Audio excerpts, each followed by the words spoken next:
फिर पाको मतलब मित्सो को कॉल करती है और बोलती है हाय, कहाँ हो?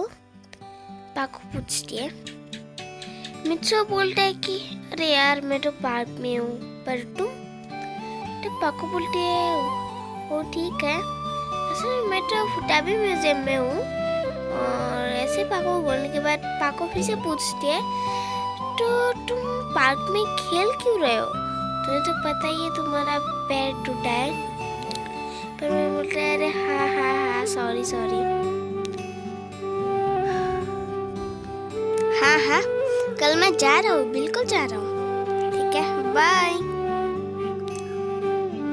बट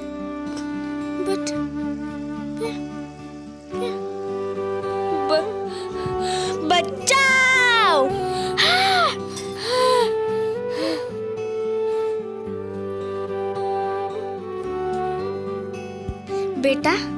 बेटा क्या हुआ तुम्हें? परमैन नंबर 1, क्या हो गया तुम्हें? परमैन बेटा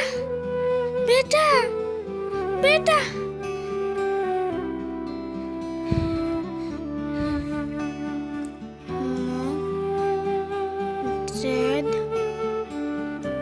Paco, Bobby, Bayan, Birdman.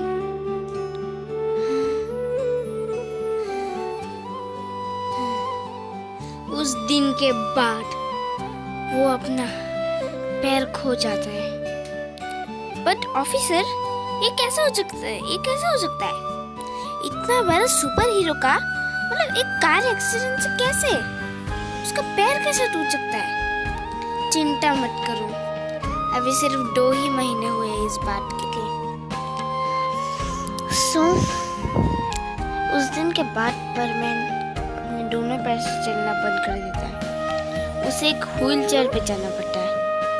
अब वो अपना काम वैसे करता था जैसे वो पहले की तरह करता था, बस वो एक व्हील चेयर लेके अपने साथ अपना पूरा पेट्रोलिंग करता था। एक बार की बात है, न्यूज़ में दिखाया जाता है कि सबसे बड़ी और सबसे सुंदर लड़की और सबसे बड़ी एक्ट्रेस, वो भी पूरे जापान की, किडनैप हो गई है। पर ये कैसे हो गया? जब परमैन को ये न्यूज़ पता चलता है तब तक बहुत देर हो चुकी थी।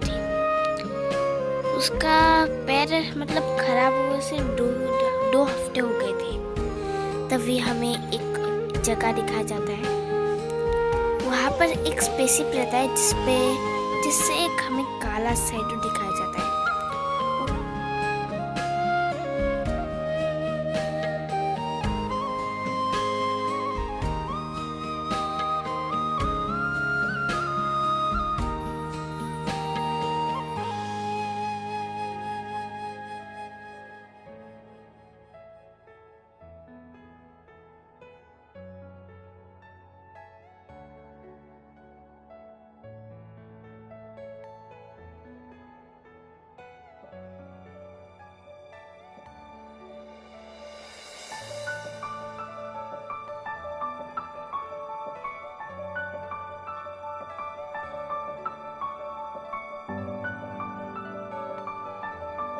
हिकाची। हिकाची मतलब एक एलियन जैसा लड़का था और उसके डैड और कोई नहीं बल्कि बर्डमैन थे। तभी बर्डमैन बोलते हैं, बेटा हिकाची, तुम अपनी मम्मी के पास जाओ, अपनी मम्मी के पास जाके बोलो कि हमने वो दुश्मन से ढूंढ लिया है। और हिकाची ऐसे ही करता है। वो सब लोग, वो तीनों एक खुशी से रहने वाली फैमिली थे, पर बर्ड प्लांट पे किसी ने अचानक से हमला कर दिया था। उस आदमी का कौन सा मतलब क्या चाहिए था उसे किसी को नहीं पता। उसे पैसा भी नहीं चाहिए था, उसे बस एक आदमी की जान चाहिए थी। पर वो परमैन नहीं था। परमैन का तो हर वक्त जान लिया जाता है, पर वो बच जाता है। उसे बर्डमैन का भी जानना चाहिए था, सुमिरे का भी नहीं। बस उसने सुमिरे को पकड़ा था ताकि वो उस लड़के का जान ले सके। तभी हिकाची जाके अपने ग्रैंडफादर को मतलब वर्चुअल रियलिटी कॉल करता है। तभी उसके ग्रैंडफादर बोलते हैं, हाँ बेटा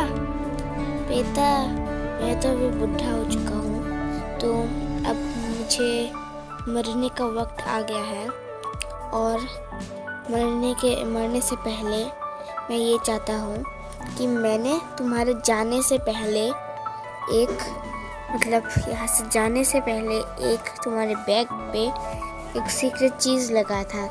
तुम्हें शायद वो मिल ही गया होगा और शायद तुमने उसे डस्टबिन में फेंक दिया।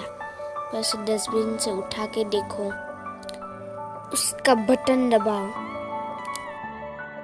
और देखो कि क्या होता है। और वैसे ही उसके ग्रैंडफादर का कॉल कट जाता है। तभी हिकाची उस जगह पे जाता है जहाँ पर डस्टबिन रखा था और वो वहाँ से वो चीज़ उठा लेता है। फिर जैसे वो उठा लेता है तभी वो सोचता है कि अब हम करेंगे तो करेंगे क्या इसका। तभी हमें सीन काट के एक लड़के पे दिखा जाता है, एक हाई स्कूल जाने वाले लड़के पे। उसकी एज कुछ ऐसे ही 12-13 साल थी और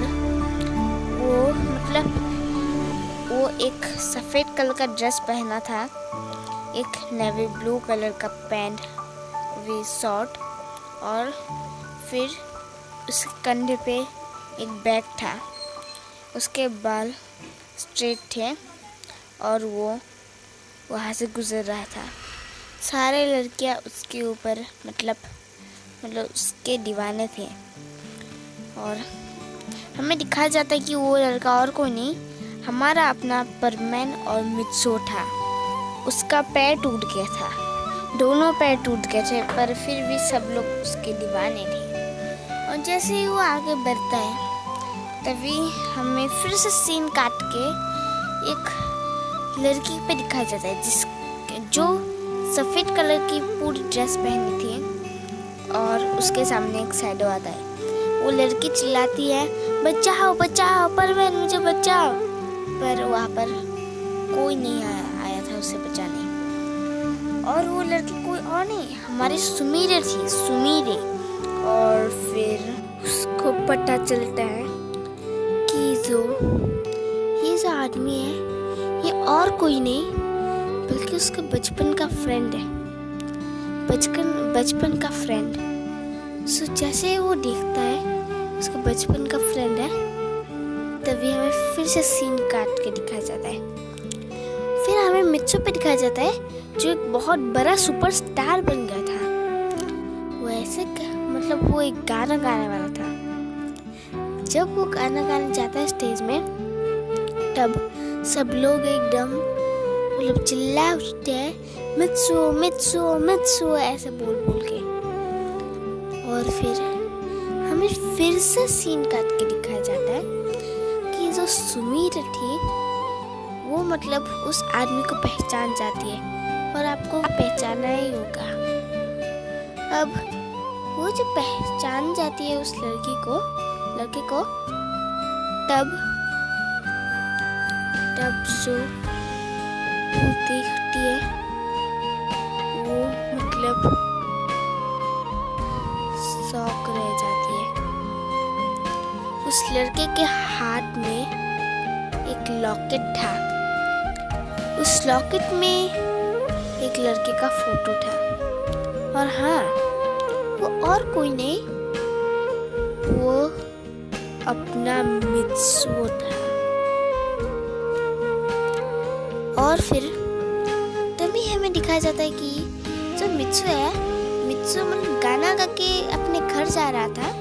तभी उसे वहाँ पर कुछ अजीब जैसा दिखता है तो वो सोचता है कि यहाँ पर क्या है और वो अपने गार्ड को बुलाता है और बोलता है कि इस जगह पे देखो, यहाँ पर कुछ है। तो उसका गार्ड बोलता है यहाँ पर कुछ नहीं, पर फिर भी हम देख लेते हैं। तो जैसे उसका गार्ड हक्का बक्का रह जाता है उसमें एक स्केलेटन था। वो स्केलेटन जैसे मित्सु देखता है तब उसे लगता है कि शायद सच्ची में यहाँ पर कुछ गड़बड़ है। और वो जैसे घर जा रहा था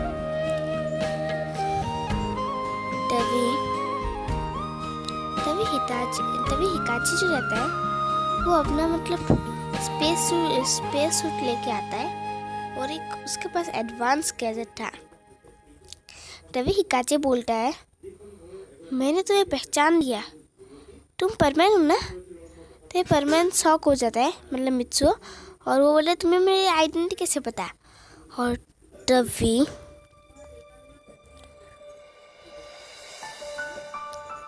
टू बी कंटिन्यूड। सो दोस्तों, कैसा लगा आपको ये पहला पार्ट। और पता है कि मैं कोलैबोरेशन नहीं कर पाया क्योंकि आप लोगों को मैंने बोला था कोलैबोरेशन करेंगे हम, पर सॉरी मैं कोलैबोरेशन कर नहीं पाया। सो सेकंड पार्ट में देखेंगे किसके साथ कोलैबोरेशन कर सकते हैं। सो मैंने मतलब स्क्रिप्ट लिखना ही छोड़ दिया मैंने।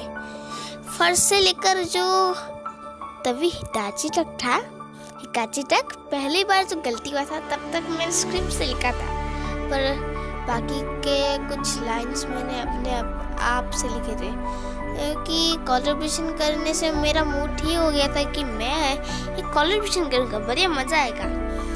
पर अब वो खत्म, टाटा बाय बाय, मतलब कुछ भी। ठीक है, सेकंड पार्ट जितनी जल्दी ला सकता हूँ ट्राई करूँगा। और ऐसे ही ठीक है, stay safe, stay at home. और मैंने कुछ याद नहीं था खास, तो बाय।